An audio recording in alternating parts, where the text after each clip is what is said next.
welcome to this week's episode of Cooking with Connie. Well, we are back in the cold, snowy southern Indiana weather, but we're inside. It's nice and warm in here, and today we're going to make a Shape-approved recipe.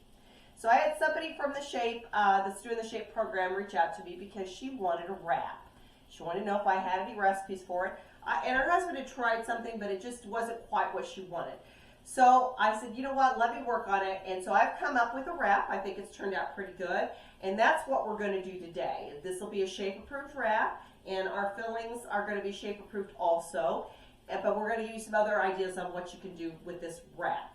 So I purchased an 8-inch pancake maker, and that's how I'm going to do my wrap today. That way I'll have a nice round wrap, and it's easy to cook them in here. You could also do this on like a baking sheet and put it in the oven, but you'd have to figure out, you know, how long to bake it and stuff, because I really have not done that homework for you. So what we're going to start off with is cottage cheese. Don't we use cottage cheese for everything these days?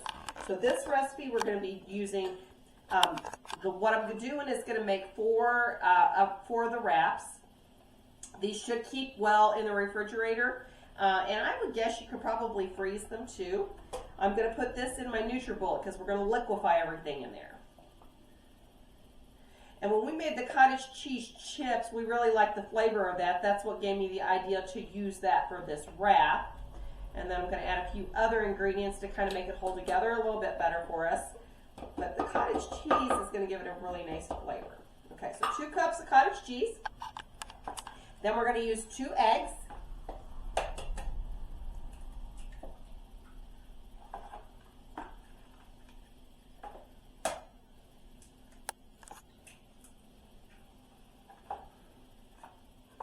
I'm going to use 2 tablespoons of ground flaxseed.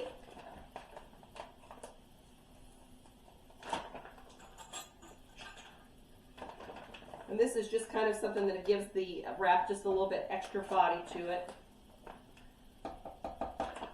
And then we're going to use 4 tablespoons of our arrowroot. And arrowroot kind of gets a little gummy, so again, it's another one of those things that's going to help that wrap hold together so it won't be so crumbly. And that's what you want in a good wrap, is something that's going to be holding your, whatever it is you're going to put in it, whether you're going to do. So I think these would be good, and I almost did it this way with breakfast burritos, so you could do your toppings for your breakfast burritos in here. Today what we're going to do, we're going to use chicken and beef and do a fajita.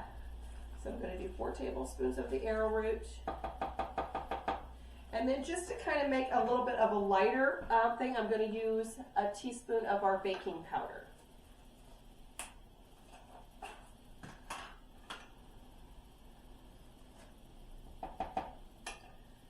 And some of these ingredients I use when I do a flax bun. So that's kind of the other way I kind of got an idea of how to throw this together. So we're going to take this and we're just going to whip this up all together. Nice, smooth consistency.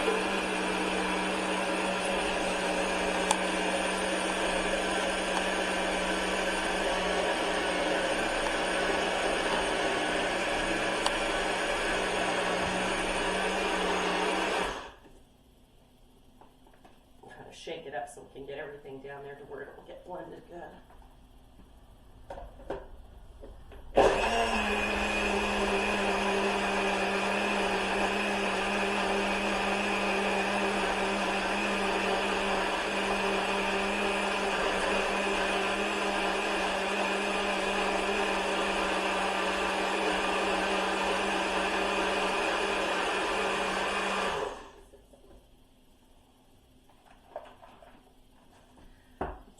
Check our consistency and where we are on this.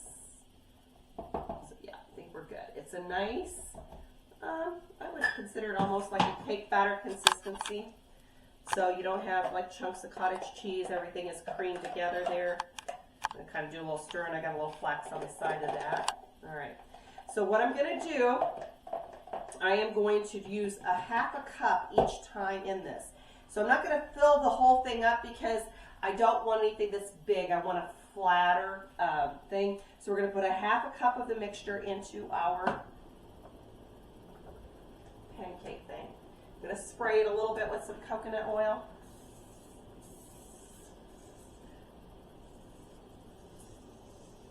I have to get some more spray here. My spray's a little clogged up there. Okay. So I'm going to use a 1/2 cup measuring cup. That way I can really make sure that I don't overfill this.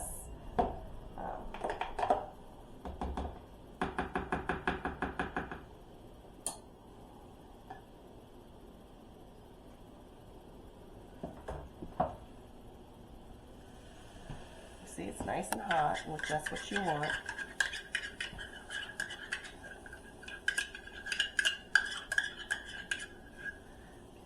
And then I'm just going to make sure I kind of get that spread out to where it's kind of a nice even layer on that. I'm not filling up that whole well. I just want a nice round. Okay. And then we're going to cook this for about 3 minutes. And then we'll flip it over to cook the other side because it doesn't reach the top. It doesn't cook the top part of it is what I found. So we'll do a little flip in the middle and we'll come back when we get that finished and show you how to do it. All right, guys, we are back. So these are the wraps that we made. As you can tell, we used a little everything bagel seasoning on them. We did 3 minutes in the pancake cooker, then we flipped the wrap over to cook the other side because they don't fill up the whole thing, so that gives you a nice thin wrap. I've cooked up in here, I've got some shredded beef, I've got chicken, I've got peppers and onions, and I marinated the meat in a cup of chicken broth, a 1/2 cup of coconut aminos, and a tablespoon of taco seasoning. Put that all together in just a big Ziploc bag this morning to kind of let that marinate, and then I've cooked all of my veggies in that. So that's kind of what we got going on right here. We're going to throw together a wrap with, so we're using this to kind of get some of the juices off there, that way we don't make our wrap too soggy. And I think these things, I have done them in the refrigerator and they've done fine. I've just put parchment paper in between them. I think you could probably freeze them too. So we've got our beef fajita stuff. We're going to put some salsa on there. We've got some shredded manchego cheese. You could easily add some lettuce. You could add salt or spinach. So you could do this, however, if you wanted to do a breakfast burrito, you could make up your stuff with your eggs and your peppers. Do your breakfast burrito with it. So there's just tons of alternatives you can do with these wraps. You can make up several in advance, and that way you would have them ready for whatever you want to do, which would be a great meal prepping tool. I like to use this meat and salsa or the fajita stuff over lettuce to do like a fajita salad. It's delicious that way. So there's just tons of ways we can do this. But this is our new shape-approved wrap, and we've done it with our fajita meat. The recipe will go up. So remember that this is Cooking with Connie. We do gluten-free, we do sugar-free, we do shape-approved stuff. And we want you to make sure like, share, subscribe, check us out. All of the recipes we've been doing this for 2 years now. So we've got a lot of recipes out there. We will be working towards a cookbook. So hopefully in the future you'll see the cookbook on Amazon, and I'll let you know when that comes out there. So remember, make good choices this week, and we'll see you next week on Cooking with Connie.